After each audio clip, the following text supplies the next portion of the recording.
चाहता था, एक ऐसे आदमी की जिसके दरबार में विरोधी भी हाजिरी लगाने आते थे।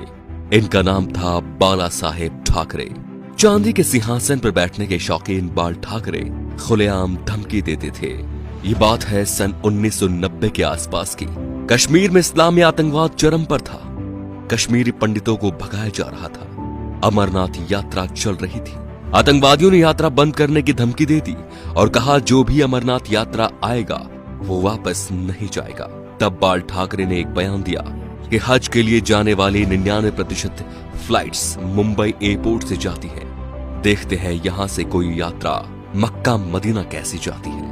अगले दिन ही अमरनाथ यात्रा शुरू हो गई। सन 1992 में बाबरी मस्जिद ढहा दी गई तो बाल ठाकरे आपकी अदालत शो में आए हुए थे।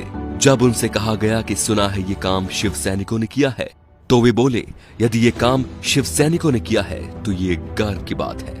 बाल ठाकरे का बचपन का नाम था बाल केशव ठाकरे, जो वक्त के साथ साथ बाला साहेब ठाकरे बन गया। 1980 के दशक में बाला साहेब ठाकरे ने मुसलमानों के बारे में कहा कि ये कैंसर की तरह फैल रहे हैं और देश को इनसे बचना चाहिए। 1950 के आसपास टाइम्स ऑफ इंडिया के संडे एडिशन में इन्हीं के कार्टून छपते थे। इन्होंने 1960 में ये नौकरी छोड़ दी थी। बाल ठाकरे को हिंदू हृदय सम्राट कहा जाता था। उनका मोदी की तरह बिना देखे भाषण देना लोगों के मन को भा गया। उन्हें सुनने के लिए लाखों की भीड़ एकजुट हो गई थी। बाल ठाकरे जब किसी का विरोध करते थे तो दुश्मनों की तरह, और जब तारीफ करते थे तो ऐसे कि जैसे उनसे बड़ा कोई मित्र नहीं। 19 जून 1966 को बाल ठाकरे ने शिवाजी पार्क में नारियल फोड़कर अपने दोस्तों के साथ पार्टी बनाई, शिवसेना, जो आज भी चल रही है। बाल ठाकरे की एक खास बात थी कि वो कभी किसी से मिलने नहीं गए।